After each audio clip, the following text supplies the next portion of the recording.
अस्सलामुअलैकुम वरहमतुल्लाहि वबरकातुहू। एक मरतबा फिर से मैं हाज़िर हूँ वादे के मुताबिक एक नई वीडियो के साथ। और आज मैं फिर से बहुत ही ख़ास वीडियो लेकर आया हूँ और आज की इस वीडियो में मैं आपको बताने वाला हूँ नज़्म आवारा, जिसके मुसन्निफ़ असरारुल हक़ मिजाज़ हैं, उससे मुताल्लिक़ जो भी ऑब्जेक्टिव क्वेश्चन हो या फिर इसमें जो भी सवालात दिया गया है इस नज़्म में, वो सब मैं आज की इस वीडियो में बताने वाला हूँ। ये पार्ट 2 वीडियो है, क्योंकि पार्ट 1 में हमने ये जो नज़्म है आवारा, जिसके मुसन्निफ़ मिजाज़ लखनवी है, उसका ख़ुलासा मैंने बताया था, जिसमें करीब 37-38 मिनट की वीडियो है। उम्मीद है आप देख लिए होंगे।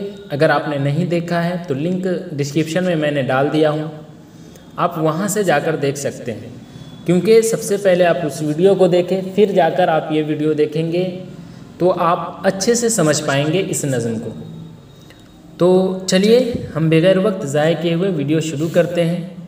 लेकिन अगर आप इस चैनल के लिए नए हैं तो चैनल को ज़रूर सब्सक्राइब कर लें।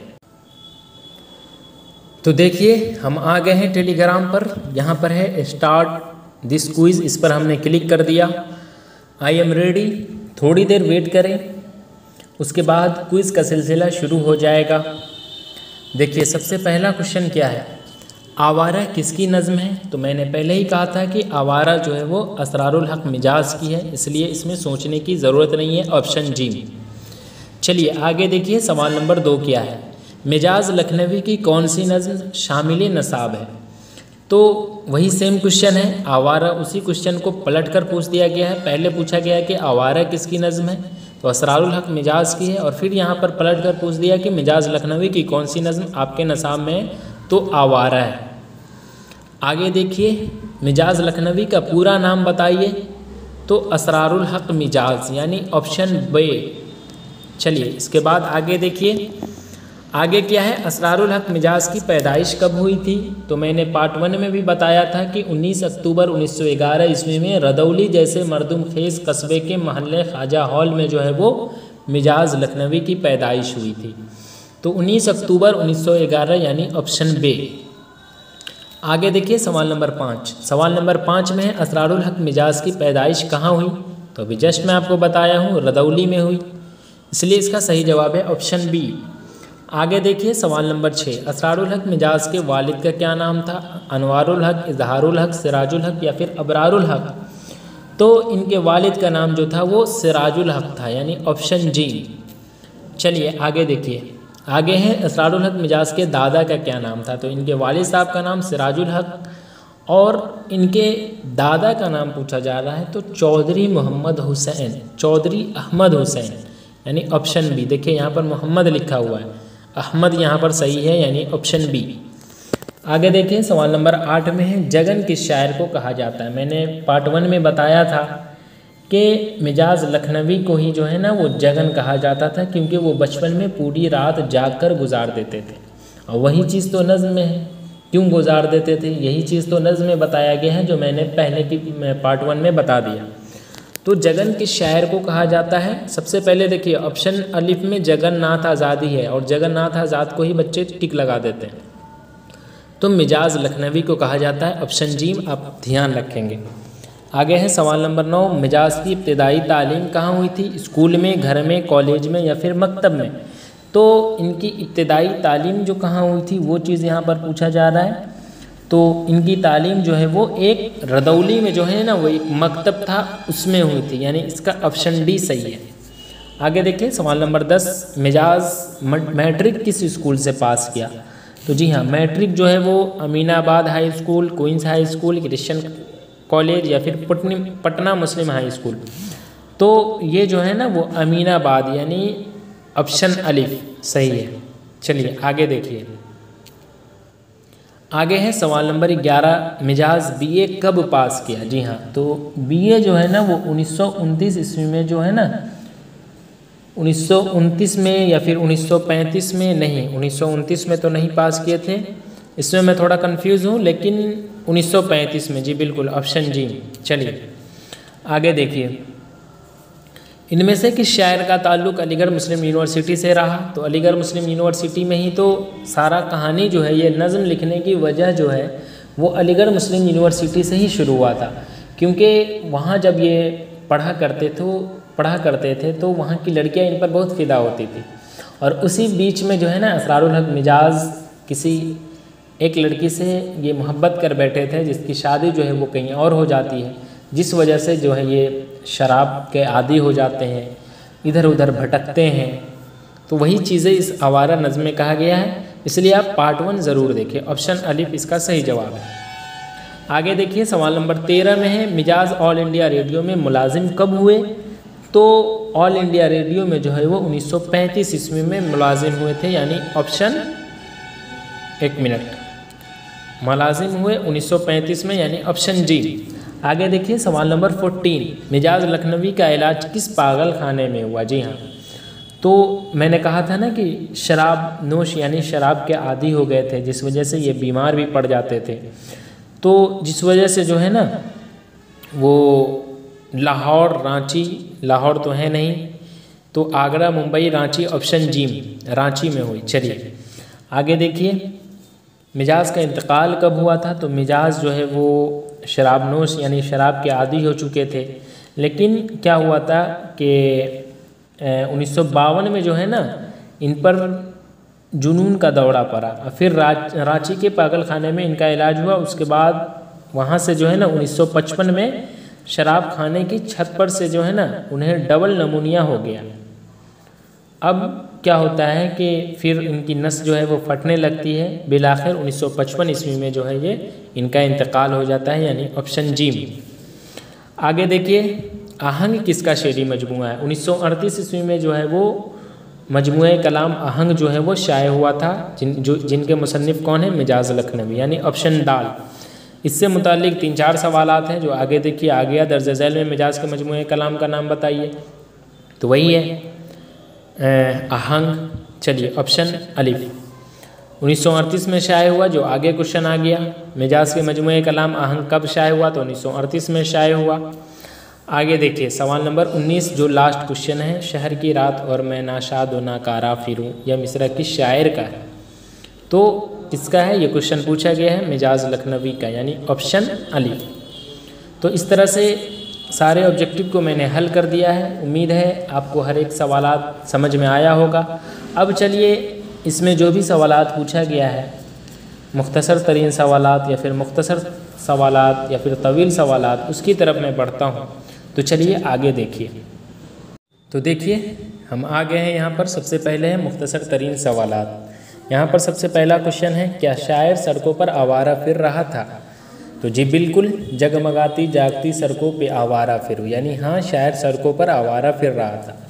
शायर किसे मोती की लड़ी कहता है? तो वो है ना, फिर वह टूटा एक सितारा, फिर वह छूटी फुलझड़ी, जाने किस किस की गोद में आई ये मोती की लड़ी, यानी फुलझड़ी को।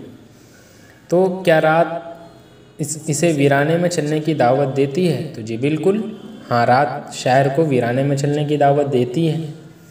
आगे है, एक तूफ़ान बला शायर के लिए मुंतज़िर है? तो जी बिल्कुल, वो मैंने आपको बताया था ना कि मुंतज़िर है एक तूफ़ान बला मेरे लिए। तो क्या होगा जवाब इसका? एक तूफ़ान बला जो है वो शायर के लिए मुंतज़िर है। क्या वह सारा कसर सुल्तानी फूंक देना चाहता है? तो जी बिल्कुल, तख्त सुल्तान क्या मैं सारा कसर सुल्तान फूंक दूँ? तो हाँ शायर जो है वो सारा कसर सुल्तान फूंक देना चाहता है। आगे देखिए, क्या आवारा एक पुरअसर नज़म है? तो जी बिल्कुल है। क्या इस नज़म का उन्वान दुरुस्त है? तो बिल्कुल दुरुस्त है, क्योंकि जो भी आप नज़म का खुलासा सुने हैं तो उससे तो आवारा इन्होंने सही रखा है नाम। क्या मिजाज एक तरक्की पसंद शायर थे? जी बिल्कुल, ये ऑब्जेक्टिव में आपसे पूछा जाएगा। तो मिजाज एक तरक्की पसंद शायर थे। क्या उर्दू की रूमानी शायरी में मिजाज का नाम रोशन है? तो जी बिल्कुल नाम रोशन है। तो इस तरह से मुख्तसर तरीन सवालात ये पूछा गया था। अब देखिए मुख्तसर सवालात, इसमें सबसे पहला क्वेश्चन है कि रात हंस हंस कर शायर से क्या कहती है? तो रात हंस हंस कर शायर से क्या कहती है? वहाँ पर है ना कि मैंने बताया था, रात हंस हंस कर ये कहती है कि मैं खाने में चल, फिर किसी शहनाज़ लाला रुख के काशाने में चल, यह नहीं मुमकिन तो फिर ए दोस्त वीराने में चल। तो रात हंस हंस कर शायर से यह कहती है कि ए दिल के गम पा लेने वाले और दिल के वहशत वाले शायर, अपने गम और वहशत की कश्मकश से बाहर निकलो और उससे निजात हासिल करो। निजात हासिल करने का यह तरीका है कि रात के वक्त शहर की जगमगाती और जागती सड़कों और झिलमिलाते कुमकुमों का नज़ारा करो। आसमान पर तालों का जाल और किसी टूटे हुए तारे की फुलझड़ी, गर्ज के शहर की रातों का हर नज़ारा शायर के जज्बात को क्या है, भड़काता है। खुद रात भी शायर को रुसवाई वाले अमल करने का दावत देती है। यानी चलिए आगे देखिए, इस नज़्म में शायर का किरदार क्या है। तो इस नज़्म में शायर का किरदार एक क़ल्ब मुस्तर की तरह है। शायर नामुवाफ़िक़ सूरत हाल की गिरफ्त में है। वह अपने गम और अपने वहशत के असबाब पर महज इशारे से काम लेता है। शायर अपने अंदरूनी गुस्से, तिलमिलाहत, पछतावे, पेशेमानी और परेशानियों की मुख्तलिफ़ किस्में तख्लीक की है, जिनकी जलवागीरी नज़्म के हर बंद में तेज़ो तंद लबो लहजा के साथ ज़िंदा और मुतहर्रिक महसूस की जा सकती है। यानी ऐसा है, इसका जवाब जो आप अगर खुलासा सुन चुके होंगे तो सवाल का जवाब आपको समझ में आ रहा होगा। एक महल की आड़ से निकला व पीला माहताब, है ना, एक महल की आड़ से निकला व पीला माहताब, जैसे मुल्ला का इमामा जैसे बुनिया की किताब। तो शायर ने यह बात क्यों कही? तो शायर ने यह बात इसलिए कही कि सूरत हाल की संगीनी और नामुवाफ़िक़ हालात शायर को मजबूर करता है कि वह अपने अहद तोड़ने के ख्याल के साथ वो क्या कर सकता है या क्या करेगा। उसके मुतालिक वह अपने इरादे का इजहार करता है। मुमकिन है कि वह उसका इरादा एक महल और उसकी आड़ से निकलने वाले पहले महताब की तरह है, यानी चाँद की तरह है, और उसको अपना इरादा मुल्ला के इमामा, बनिया की किताब, मुफलिस की जवानी यानी गरीब की जवानी, और जिसके शौहर इंतकाल कर जाते हैं यानी बेवा औरत की शब्बाब की तरफ फीका, बेजान, बेनसात और बेतौकीर नज़र आता है। इस चीज़ को मैं खुलासा के तौर पर अच्छे से समझाया था, आप वहाँ से भी हेल्प ले सकते हो। आगे देखिए, शायर किन चीज़ों को नोच लेना चाहता है, यानी शायर जो है वो किन चीज़ों को नोच लेना चाहता है। तो शायर किन चीज़ों को नोच लेना चाहता है? जी में आता है या मुर्दा चांद तारे नोच लूँ, इस किनारे नोच लूँ और उस किनारे नोच लूँ, एक दो का जिक्र किया सारे के सारे नोच लूँ। यानी शायर जो है वो मुर्दा चांद तारों को नोच लेना चाहता है, वह चांद तारों के तमाम किनारों को नोच लेना चाहता है। शायर नामुवाफ़िक़ हालात के इस कदर शदीद गिरफ्त में है कि वह एक दूसरे के जिक्र तक महदूद नहीं रखना चाहता, बल्कि सारी दुनिया के चांद तारों और चमक दमक को क्या करना चाहता है? नोच लेना चाहता है। असर हाजिर के चंगेज़ के साथ वह क्या सलूक करना चाहता है? तो शायर जो है ये जो है ना यहाँ पे कि मुफलिसी और यह मुज़ाहिर है नज़र के सामने, सैकड़ों सुल्तान जाबिर है नज़र के सामने, सैकड़ों चंगेज़ व नादिर है नज़र के सामने। तो इसमें ले के एक चंगेज़ के हाथों से खंजर तोड़ दूँ, ताज पर उसके दमकता है जो पत्थर तोड़ दूँ, कोई तोड़े या ना तोड़े मैं ही बढ़कर तोड़ दूँ। तो वही चीज़ है कि शायर मौजूदा दौर के चंगेज़ के हाथों से उसका हथियार छीन लेना चाहता है। ले के एक चंगेज़ के हाथों से खंजर तोड़ दूँ और उसका खंजर तोड़ देना चाहता है। उसके ताज पर यानी जो है ना, ताज पर उसके दमकता है जो पत्थर तोड़ दो, उसके ताज पर जो दमकता हुआ पत्थर है वह उसे भी तोड़ देना चाहता है। शायर का कहना है कि यह है कि इस जालिम जाबिर चंगेज़ के खंजर को तोड़ने की हिम्मत अगर क्या है, कोई तोड़े या ना तोड़े मैं ही बढ़कर तोड़ दूँ। अगर दूसरों में नहीं है तो मैं ही आगे बढ़कर उस खंजर को तोड़ देना चाहता हूँ। आगे है, शायर ने ख़ुद को नाशाद और नाकाम क्यों बताया है ना वहाँ पर कि शहर की रात और मैं नाशाद व नाकारा फिरूँ, जगमगाती जागती सड़कों पे आवारा फिरूँ।